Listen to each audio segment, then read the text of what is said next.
আজকের ভিডিওতে আমি আপনাদের সাথে দুটো স্মল ক্যাপ স্টক নিয়ে আলোচনা করব। যে দুটো স্মল ক্যাপ স্টক খুবই ভালো, এদের বিজনেস ভালো এবং ফান্ডামেন্টালি স্ট্রং। এই দুটো স্টক আগে ফিউচারে আপনাকে মাল্টিব্যাগার রিটার্ন দিতে পারে। মাল্টিব্যাগার রিটার্ন মানে আমি এখানে 100% বা 200%-এর কথা বলছি না, আমি এখানে 1000%, 2000% রিটার্নের কথা বলছি।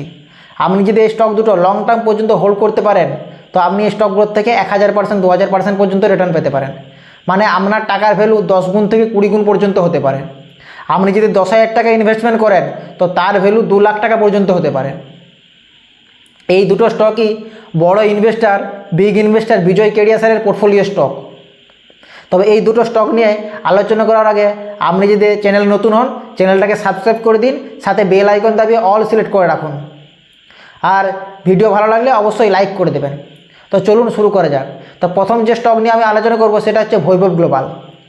বৈভব গ্লোবাল কোম্পানির প্রথমে বিজনেস দেখিনি, কারণ কোনো কোম্পানি বা স্টকে ইনভেস্টমেন্ট করার আগে আমাদেরকে সেই কোম্পানির বিজনেস জানতে হবে, তারপরে আমরা ইনভেস্টমেন্ট করতে পারি। তো চলুন প্রথমে জেনে নিই কোম্পানি কী বিজনেস করে, কোম্পানির business key. Webhav Global Limited, a global digital retailer on TV and digital platforms engaged in...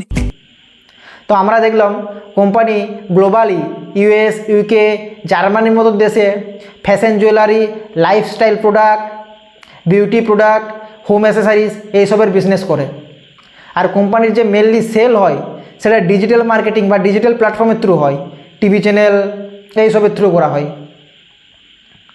এরপর আমরা যদি কোম্পানিতে হিস্ট্রি দেখি, কোম্পানির আমরা যদি হিস্ট্রি জানি তাহলে দেখব কোম্পানি 1989 সালে স্থাপিত হয়েছিল।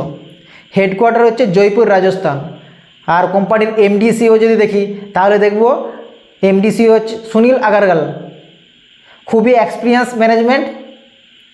আর কোম্পানির আমরা এরপরে যদি হোল্ডিংস দেখি, হোল্ডিংসে দেখতে পাবো কোম্পানির প্রমোটার হোল্ড করছে 57.18%, এফআইআই ফরেন ইনস্টিটিউশন হোল্ড করছে 21.48%।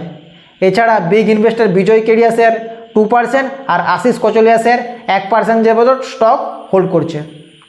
তো এর থেকে আমরা কি বুঝতে পারলাম? এর থেকে বুঝতে পারলাম কোম্পানি খুব ভালো, প্রমোটারের হোল্ডিং ভালো রকম আছে, এছাড়া বড় বড় ইনভেস্টাররা এই স্টকে ইনভেস্টমেন্ট করে রেখেছে।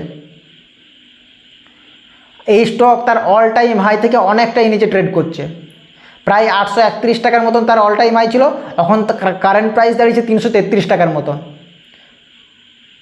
স্টকের পি যদি আমরা দেখি তাহলে দেখব 41.7, আর যেখানে ইন্ডাস্ট্রি পি 70, মানে স্টক এখন কি সস্তায় পাওয়া যাচ্ছে, আন্ডার ভ্যালুড বলতে পারেন বা ফেয়ারলি ভ্যালুডও বলতে পারেন। তো আমাদেরকে এই ধরনের স্টকে ইনভেস্টমেন্ট করা উচিত, যেসব স্টকের বিজনেস ভালো আর স্টক আন্ডার ভ্যালুড অবস্থায় রয়েছে। আমরা কি করি, যেসব স্টক ওভার ভ্যালুড হয়ে যায়, যেমন রেলওয়ে সেক্টর, ডিফেন্স সেক্টর, এইসব সেক্টরের স্টক কি এখন ওভার ভ্যালুড, এইসব স্টক থেকে আমাদেরকে অ্যাভয়েড করতে হবে। এইসব স্টকে এখন কোনো ইনভেস্টমেন্ট করা চলবে না। আমাদেরকে এইরকম স্টকে ইনভেস্টমেন্ট করা উচিত যেসব স্টক আন্ডার ভ্যালুড এবং বিজনেস ভালো। তো এই বৈভব গ্লোবাল আপনি ইনভেস্টমেন্ট করতে পারেন, এই স্টকটা খুবই ভালো। তবে কোনো রকম বাই সেল রেকমেন্ডেশন নয়, আপনি এই স্টকটা নিয়ে স্টাডি করতে পারেন। এরপর আমরা যদি এই স্টকের মার্কেট ক্যাপ দেখি তো মার্কেট ক্যাপ দেখব 5522 কোটি টাকা কোম্পানির মার্কেট ক্যাপ। আমরা যদি ফান্ডামেন্টাল দেখি তো ফান্ডামেন্টালি কোম্পানি স্ট্রং, কারণ সেলস আর নেট প্রফিট কন্টিনিউ গ্রো করে চলেছে। এখন কিছুদিন একটু কম আছে, ওই জন্য স্টক প্রাইস এখন একটু সস্তায় পাওয়া যাচ্ছে। এই স্টক নিয়ে আপনি স্টাডি করে তবেই ইনভেস্টমেন্ট করবেন। এরপর আসি 2 নম্বর স্টক। তো 2 নম্বর স্টক নিয়ে আমি নেক্সট ভিডিওতে আলোচনা করব, কারণ এই ভিডিও অনেকটাই লম্বা হয়ে যাবে।